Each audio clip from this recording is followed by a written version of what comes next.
بسم اللہ الرحمن الرحیم۔ السلام علیکم پیارے دوستو، ہم آپ کی خدمت میں لے کر حاضر ہوئے ہیں بہت سی ادبی، معلوماتی، دلچسپ، حیرت انگیز، طلسماتی، جادوئی اور مزاحیہ کہانیاں جو کہ آپ کو بہت پسند آئیں گی انشاءاللہ۔ تو چلیے اپنی داستان کا آغاز کرتے ہیں قسط نمبر 1 سے۔ اگلے زمانے میں پارس کی حکومت بڑے زوروں پر تھی۔ گرد و نواح کے بہت سے جزیرے بھی اس کے ماتحت تھے، جس کی بدولت سلطنت بڑی وسیع تھی۔ وہاں کا بادشاہ بڑا عادل تھا، جس کے پاس مال و زر بے شمار تھا۔ تمام رعایا بھی بادشاہ سے بہت خوش تھی۔ اس سلطنت کا سبزہ گویا موسم بہار کی آغوش میں موجود تھا۔ اس بادشاہ کے 2 بیٹے تھے۔ بڑے بیٹے کا نام شہریار اور چھوٹے بیٹے کا نام شاہ زمان تھا۔ باپ کی وفات کے بعد شہزادے شہریار نے عنان حکومت سنبھالی اور چھوٹے بھائی کو بہت سی فوج و خزانہ دے کر ملک تاتار کی حکومت دے دی۔ شاہ زمان بڑے بھائی کا شکریہ بجا لا کر رخصت ہوا اور دونوں امن و چین کی زندگی بسر کرنے لگے۔ ایک دفعہ شہریار نے اپنے بھائی کو بلایا۔ شاہ زمان نے وزیر اعظم کو کاروبار حکومت سونپا اور خود بھائی سے ملنے کے لیے سفر پر روانہ ہو گیا۔ راستے کے پہلے قیام میں کافی رات گزرنے کے بعد کسی ضروری کام کے یاد آنے پر واپس آنا پڑا۔ چنانچہ رات کو 2 ملازمان خاص کے ہمراہ چپ چاپ محل میں داخل ہوا۔ وہاں پہنچ کر اس نے نہایت دل خراش نظارہ دیکھا کہ اس کی ملکہ اپنے غلام کے ساتھ محو خواب ہے۔ اس کی غیرت نے لمحہ بھر توقف نہ کیا اور فوراً تلوار کھینچ کر دونوں کے سر قلم کر دیے۔ ان کے قتل کے بعد خاموشی سے اپنے سفر پر روانہ ہو گیا۔ شاہ زمان نے اس واقعے کا کسی سے ذکر نہ کیا۔ وہ اس غم و غصے کی حالت میں سفر کرتا رہا۔ ملکہ کی بدکاری کا دل پر اتنا گہرا اثر ہوا کہ طبیعت ہر وقت مغموم اور اداس رہنے لگی۔ القصہ تمام راستہ اسی رنج و الم میں کٹا۔ جب وہ شہریار کی سرحد کے قریب پہنچا تو بڑے بھائی شہریار نے بما امراء و وزراء بڑی شان و شوکت سے بھائی کا استقبال کیا اور ایک خاص محل میں ٹھہرایا، جہاں ہر قسم کے سامان راحت مہیا تھے۔ بڑے بھائی شہریار نے باتوں ہی باتوں میں ملکہ شاہ زمان کی خیریت دریافت کی۔ شاہ زمان نے جب یہ بات سنی تو اس کے چہرے کا رنگ فق ہو گیا اور کچھ عجیب سی حالت نظر آنے لگی۔ بڑے بھائی نے خیال کیا کہ شاید ملکہ کی یاد ستا رہی ہے، لہٰذا یہ سلسلہ گفتگو یہیں ختم کر دیا۔ کچھ دنوں کے بعد شہریار نے دیکھا کہ شاہ زمان کی طبیعت بدستور اداس ہے اور زندگی کی ہر لذت بے کیف نظر آتی ہے۔ جب شہریار نے اپنے چھوٹے بھائی کو عرزدہ دیکھا تو خود بھی شکستہ خاطر ہوا۔ جب بھائی سے ناسازی طبیعت کے متعلق دریافت کیا تو شاہ زمان ادھر ادھر کی باتوں میں ٹال گیا۔ اگر شہریار سیر و شکار کے لیے کہتا تو وہ کوئی اور بہانہ کر دیتا۔ ایک دن شہریار نے شاہ زمان سے کہا کہ تم آج میرے ساتھ سیر و شکار کے لیے چلو، تمہیں بہت فرحت حاصل ہوگی۔ لیکن شاہ زمان نے ناسازی طبیعت کا عذر پیش کیا۔ ناچار شہزادہ شہریار اپنے مصاحبین کے ہمراہ سیر و شکار کو روانہ ہوا۔ شاہ زمان اپنے کمرے کے دروازے بند کر کے چھپ کر ایسی جگہ بیٹھ گیا جہاں سے شہزادہ شہریار کے باغ کے چاروں کونے صاف نظر آئیں۔ رات کے وقت اچانک شہریار کے محل کا چور دروازہ کھلا اور 20 عورتیں پرتکلف لباس پہنے باغ کے درمیان پہنچ گئیں، جنہیں شاہ زمان اچھی طرح دیکھ رہا تھا۔ لیکن شہزادہ شاہ زمان خود ایسی جگہ پر بیٹھا تھا کہ جہاں سے باغ سے کوئی شخص اسے دیکھ نہیں سکتا تھا۔ ان سب عورتوں میں سے 10 نے اپنا لباس اتار دیا۔ اب شاہ زمان نے دیکھا کہ جن عورتوں نے اپنا لباس اتارا ہے وہ دراصل حبشی مرد ہیں۔ پھر ان حبشیوں نے پہچان کر ایک ایک عورت کا ہاتھ پکڑ لیا کہ اتنے میں ملکہ شہریار بھی باغ میں داخل ہوئی اور مسعود پکارتی ہوئی آگے بڑھی۔ اتنے میں ایک قوی ہیکل حبشی جو کہ شاید اس کی آواز پہچانتا تھا دوڑ کر آیا، جسے دیکھ کر ملکہ بہت خوش ہوئی۔ غرض ان سب نے بے حیائی کو جامہ پہنایا، ملکہ شہریار و حبشی مسعود۔ اس کے بعد سب نے حوض میں غسل کیا اور اپنا اپنا راستہ لیا۔ مسعود اپنے خاص راستے سے اپنے جائے رہائش پر پہنچ گیا، لیکن یہ نظارہ شاہ زمان کے دل پر بہت برا اثر کر گیا اور ان کی بے حیائی نے شاہ زمان کے غم و غصے کے داغ دھو ڈالے۔ اس نے دل میں کہا کہ دنیا میں صرف میں ہی مصیبت زدہ نہیں ہوں، بلکہ میرا بھائی مجھ سے بھی زیادہ گرفتار علم ہے۔ وہ ایسی شان و شوکت کے باوجود بھی اس مکر و فریب کی حفاظت نہ کر سکا۔ شاہ زمان نے سمجھ لیا کہ عورتوں کی فطرت ہی ایسی ہے اور وہ ہوتی ہی بے وفا ہیں، ان کی رگ رگ میں داخل ہے بے وفائی۔ لہٰذا اس کا سارا غم چلا گیا اور اسے یقین ہو گیا کہ عورت اپنے شوہر سے خیانت کرتی ہے۔ لہٰذا اس نے فوراً سامان خورد و نوش طلب کیا اور خوب سیر ہو کر کھایا۔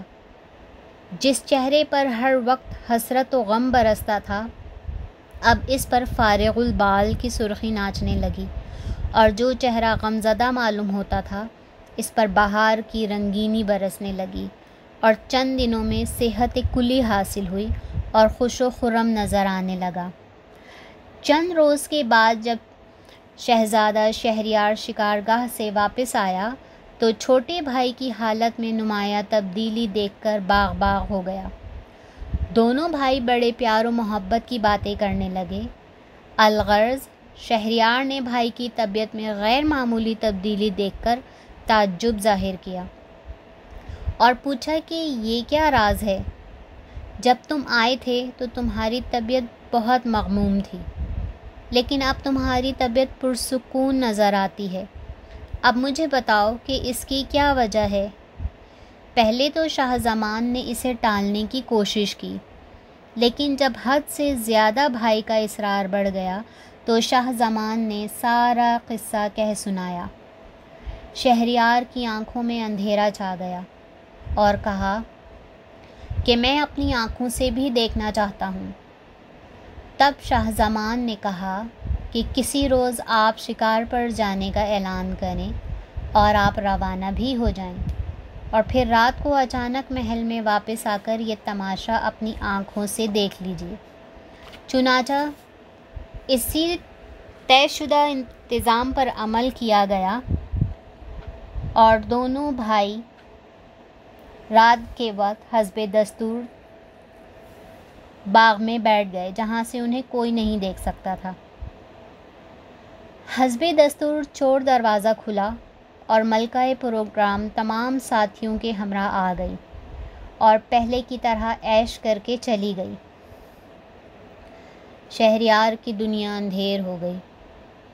دونوں بھائیوں نے فیصلہ کر لیا کہ تاج و تخت چھوڑ کے فقیرانہ زندگی بسر کریں گے، لیکن شاہ زمان نے کہا کہ شرط یہ ہے کہ ہمیں اپنے سے بھی زیادہ بد نصیب ملا تو ہم بدستور اپنا فرض سنبھال لیں گے۔ شہریار نے اس کی شرط کو منظور کر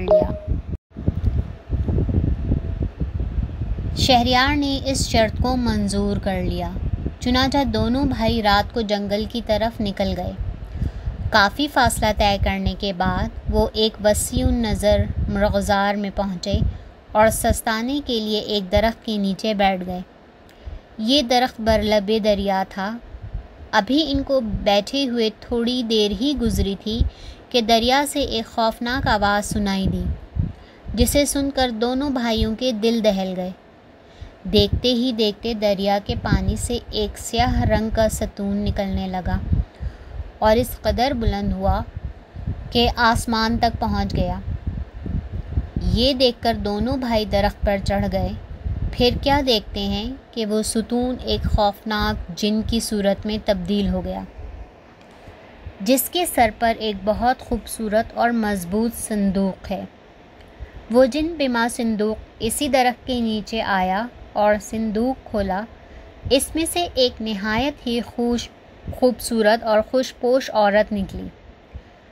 دیو نے اسے اپنے پاس بٹھایا اور کہنے لگا کہ اے نازنین، میں تجھ پر دل و جان سے عاشق ہوں، اس لیے میں شادی کی رات تجھے اٹھا لایا تھا، اور میں یہ بھی جانتا ہوں کہ تو ایک شرم و حیادار باعصمت عورت ہے۔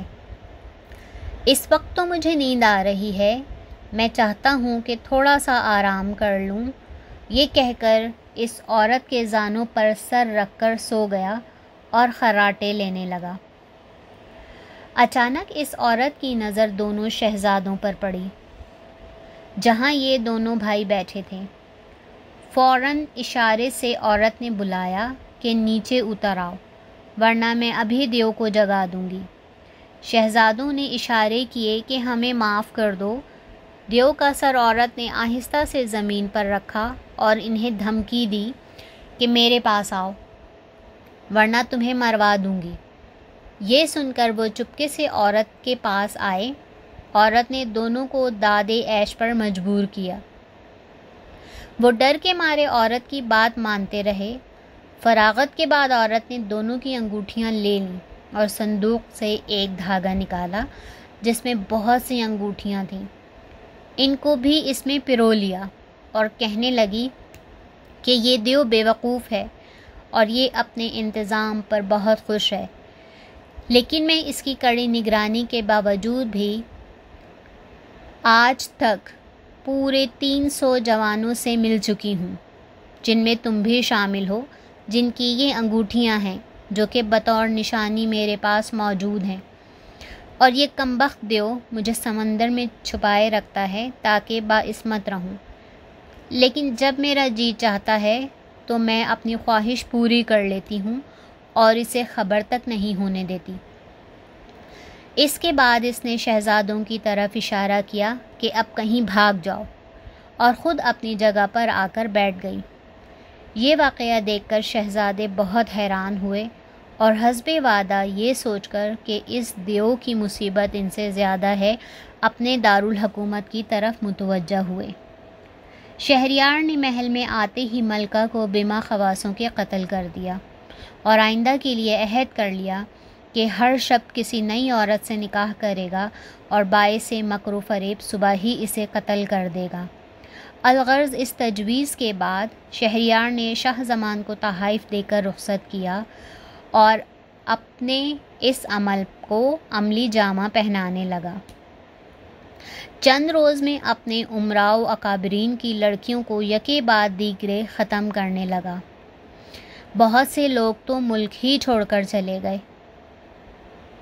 انہی میں سے وزیر کی 2 لڑکیاں تھیں جو کہ نہایت عقلمند ہونے کے علاوہ علم میں یکتائے زمانہ تھیں اور حسن میں بھی بے مثال تھیں۔ بڑی کا نام شہرزاد اور چھوٹی کا نام دینازاد تھا۔ ایک دن شہرزاد نے اپنے باپ کو غمگین پا کر وجہ دریافت کی تو وزیر نے بادشاہ کا خیال اس پر ظاہر کیا۔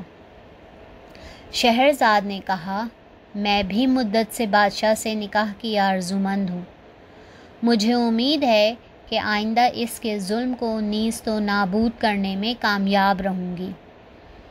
باپ نے کہا کہ بیٹی، شاید تو پاگل ہو گئی ہے، تو کبھی بھی کامیاب نہیں ہوگی، اور میں دانستہ تمہیں موت کے منہ میں نہیں جانے دوں گا، اور مجھے ڈر ہے کہ کہیں تیرا بھی حال اس سوداگر کے گدھے جیسا نہ ہو جس طرح اسے اپنی نادانی کی سزا بھگتنی پڑی۔